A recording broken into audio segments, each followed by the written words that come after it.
जय जय श्री गणेश। प्यारे भक्तों, आप सभी को मेरा सादर नमस्कार। प्यारे भक्तों, आज हम आपको विघ्नहर्ता मंगलकर्ता देवों में सबसे श्रेष्ठ शिव पार्वती के प्रिय पुत्र भगवान श्री गणेश जी का एक ऐसा मंत्र बताने जा रहे हैं जिसके मात्र 108 बार नियमित जाप या श्रवण से आपके मन में जो भी पाने की इच्छा है वह पूरी हो जाएगी। भगवान गणेश जी के इस मंत्र के जाप से आपके जीवन से पैसों की समस्या पल भर में दूर हो जाएगी। सुख करता दुख हरता भगवान श्री गणेश जी सभी कष्टों और परेशानियों को दूर करने वाले हैं। हम कोई भी शुभ कार्य आरंभ करने से पहले श्री गणेश जी का आह्वान करते हैं। गणेश जी जितनी जल्दी प्रसन्न होते हैं उतनी जल्दी रुष्ट भी हो जाते हैं। इसलिए जो भी मंत्र हम आपको बताने जा रहे हैं उसका श्रवण पूरा 108 बार करना है।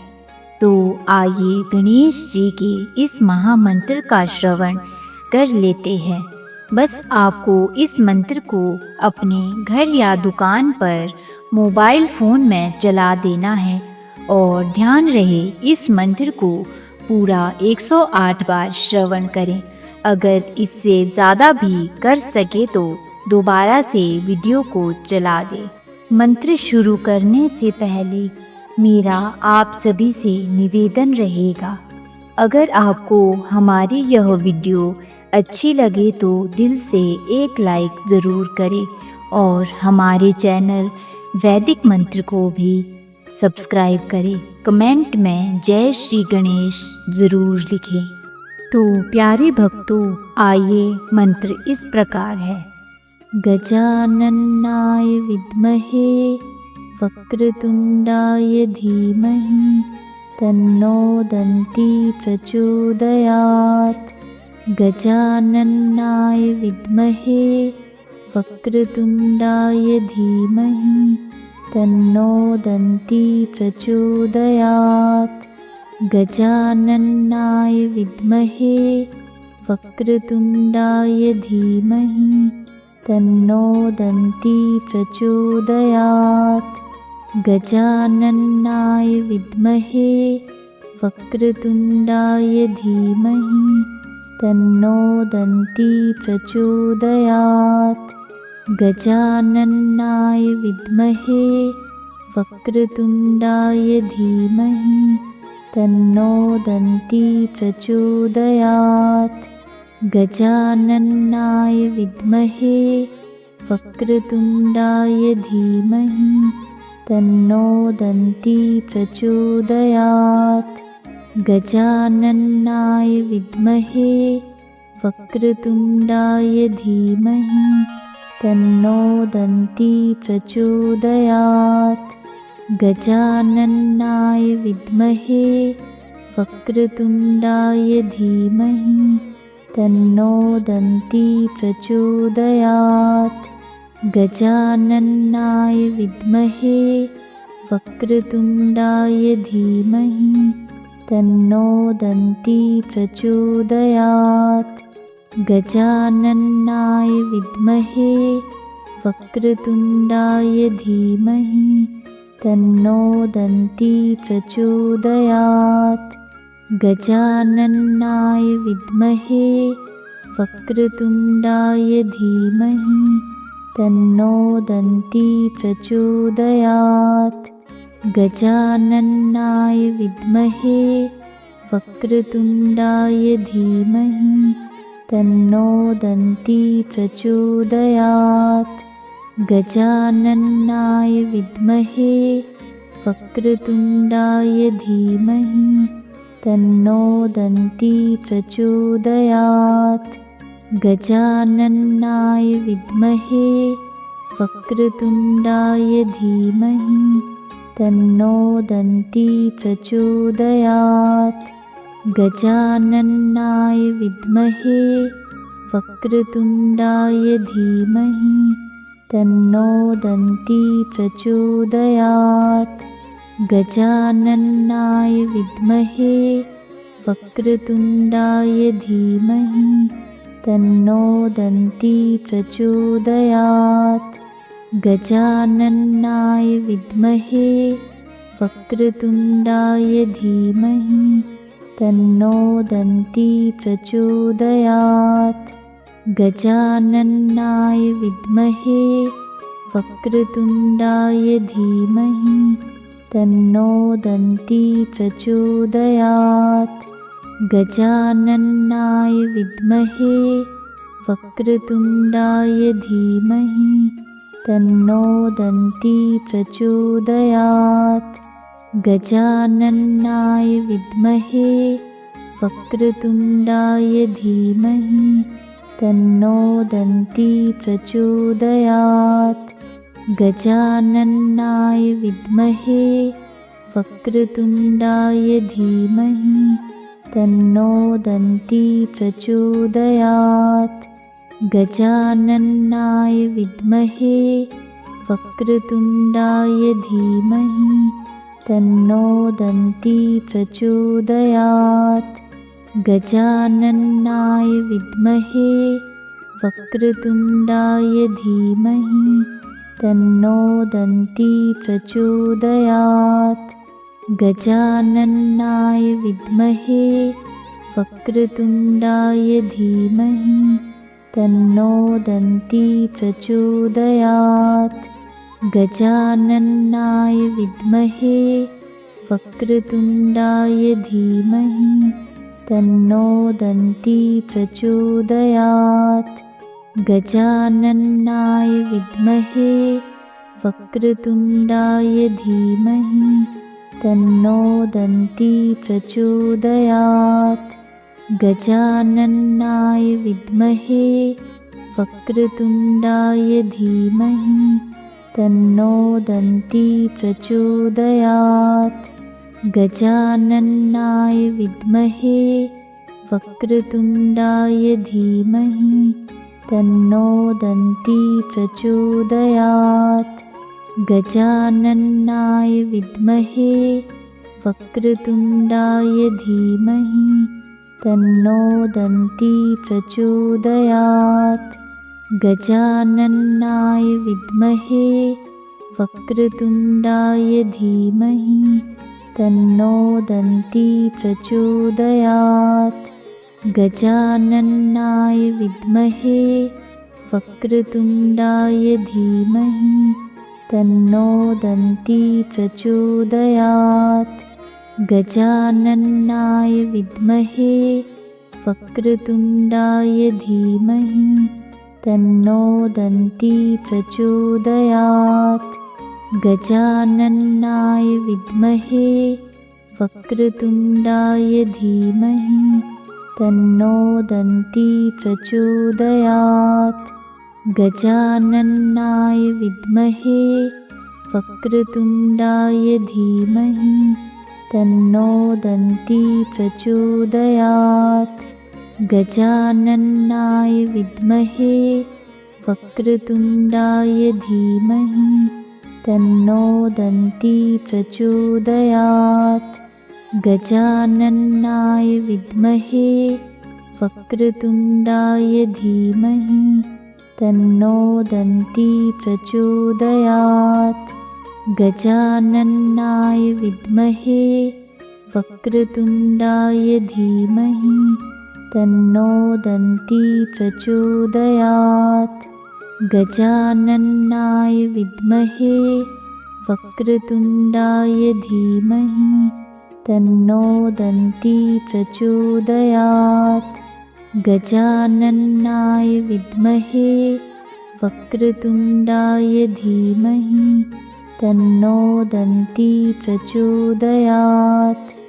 गजाननाय विद्महे वक्रतुण्डाय धीमहि तन्नो दन्ती प्रचोदयात्। गजाननाय विद्महे वक्रतुण्डाय धीमहि तन्नो दन्ती प्रचोदयात्। गजाननाय विद्महे वक्रतुण्डाय धीमहि तन्नो दन्ती प्रचोदयात्। गजाननाय विद्महे वक्रतुण्डाय धीमहि तन्नो दन्ती प्रचोदयात्। गजाननाय विद्महे वक्रतुण्डाय धीमहि तन्नो दन्ती प्रचोदयात्। गजाननाय विद्महे वक्रतुण्डाय धीमहि तन्नो दन्ती प्रचोदयात्। गजाननाय विद्महे वक्रतुण्डाय धीमहि तन्नो दन्ती प्रचोदयात्। गजाननाय विद्महे वक्रतुण्डाय धीमहि तन्नो दन्ती प्रचोदयात्। गजाननाय विद्महे वक्रतुण्डाय धीमहि तन्नो दन्ती प्रचोदयात्। गजाननाय विद्महे वक्रतुण्डाय धीमहि तन्नो दन्ती प्रचोदयात्। गजाननाय विद्महे वक्रतुण्डाय धीमहि तन्नो दन्ती प्रचोदयात्। गजाननाय विद्महे वक्रतुण्डाय धीमहि तन्नो दन्ती प्रचोदयात्।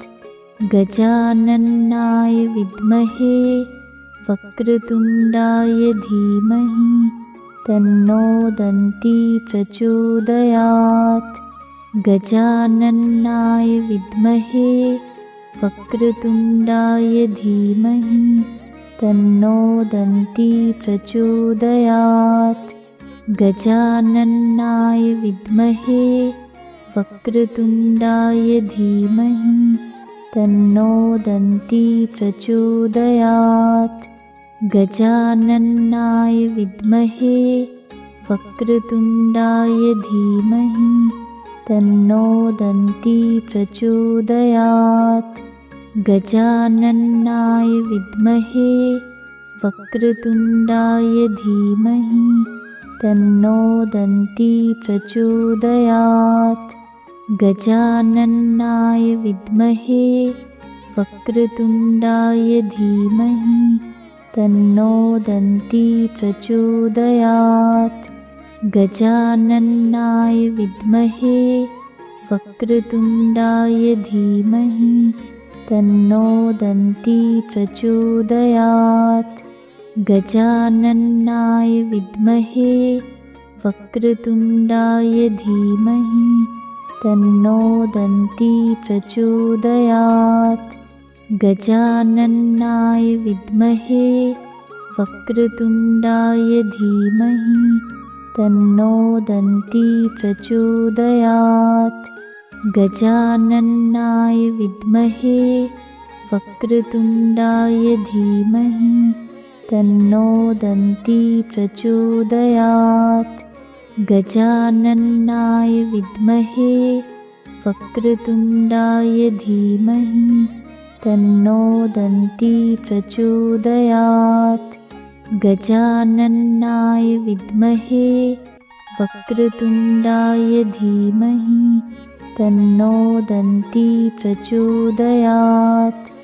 गजाननाय विद्महे वक्रतुण्डाय धीमहि तन्नो दन्ती प्रचोदयात्। गजाननाय विद्महे वक्रतुण्डाय धीमहि तन्नो दन्ती प्रचोदयात्। गजाननाय विद्महे वक्रतुण्डाय धीमहि तन्नो दन्ती प्रचोदयात्। गजाननाय विद्महे वक्रतुण्डाय धीमहि तन्नो दन्ती प्रचोदयात्। गजाननाय विद्महे वक्रतुण्डाय धीमहि तन्नो दन्ती प्रचोदयात्। गजाननाय विद्महे वक्रतुण्डाय धीमहि तन्नो दन्ती प्रचोदयात्। गजाननाय विद्महे वक्रतुण्डाय धीमहि तन्नो दन्ती प्रचोदयात्। गजाननाय विद्महे वक्रतुण्डाय धीमहि तन्नो दन्ती प्रचोदयात्। गजाननाय विद्महे वक्रतुण्डाय धीमहि तन्नो दन्ती प्रचोदयात्। गजाननाय विद्महे वक्रतुण्डाय धीमहि तन्नो दन्ती प्रचोदयात्। गजाननाय विद्महे वक्रतुण्डाय धीमहि तन्नो दन्ती प्रचोदयात्। गजाननाय विद्महे वक्रतुण्डाय धीमहि तन्नो दन्ती प्रचोदयात्। गजाननाय विद्महे वक्रतुण्डाय धीमहि तन्नो दन्ती प्रचोदयात्। गजाननाय विद्महे वक्रतुण्डाय धीमहि तन्नो दन्ती प्रचोदयात्। गजाननाय विद्महे वक्रतुण्डाय धीमहि तन्नो दन्ती प्रचोदयात्। गजाननाय विद्महे वक्रतुण्डाय धीमहि तन्नो दन्ती प्रचोदयात्। गजाननाय विद्महे वक्रतुण्डाय धीमहि तन्नो दन्ती प्रचोदयात्। गजाननाय विद्महे वक्रतुण्डाय धीमहि तन्नो दन्ती प्रचोदयात्। गजाननाय विद्महे वक्रतुण्डाय धीमहि तन्नो दन्ती प्रचोदयात्। गजाननाय विद्महे वक्रतुण्डाय धीमहि तन्नो दन्ती प्रचोदयात्। गजाननाय विद्महे वक्रतुण्डाय धीमहि तन्नो दन्ती प्रचोदयात्। गजाननाय विद्महे वक्रतुण्डाय धीमहि तन्नो दन्ती प्रचोदयात्। गजाननाय विद्महे वक्रतुण्डाय धीमहि तन्नो दन्ती प्रचोदयात्। गजाननाय विद्महे वक्रतुण्डाय धीमहि तन्नो दन्ती प्रचोदयात्। गजाननाय विद्महे वक्रतुण्डाय धीमहि तन्नो दन्ती प्रचोदयात्। गजाननाय विद्महे वक्रतुण्डाय धीमहि तन्नो दन्ती प्रचोदयात्। गजाननाय विद्महे वक्रतुण्डाय धीमहि तन्नो दन्ती प्रचोदयात्। गजाननाय विद्महे वक्रतुण्डाय धीमहि तन्नो दन्ती प्रचोदयात्। गजाननाय विद्महे वक्रतुण्डाय धीमहि तन्नो दन्ती प्रचोदयात्। गजाननाय विद्महे वक्रतुण्डाय धीमहि तन्नो दन्ती प्रचोदयात्। गजाननाय विद्महे वक्रतुण्डाय धीमहि तन्नो दन्ती प्रचोदयात्। गजाननाय विद्महे वक्रतुण्डाय धीमहि तन्नो दन्ती प्रचोदयात्। गजाननाय विद्महे वक्रतुण्डाय धीमहि तन्नो दन्ती प्रचोदयात्। गजाननाय विद्महे वक्रतुण्डाय धीमहि तन्नो दन्ती प्रचोदयात्। गजाननाय विद्महे वक्रतुण्डाय धीमहि तन्नो दन्ती प्रचोदयात्। गजाननाय विद्महे वक्रतुण्डाय धीमहि तन्नो दन्ती प्रचोदयात्। गजाननाय विद्महे वक्रतुण्डाय धीमहि तन्नो दन्ती प्रचोदयात्। गजाननाय विद्महे वक्रतुण्डाय धीमहि तन्नो दन्ती प्रचोदयात्। गजाननाय विद्महे वक्रतुण्डाय धीमहि तन्नो दन्ती प्रचोदयात्। गजाननाय विद्महे वक्रतुण्डाय धीमहि तन्नो दन्ती प्रचोदयात्। गजाननाय विद्महे वक्रतुण्डाय धीमहि तन्नो दन्ती प्रचोदयात्।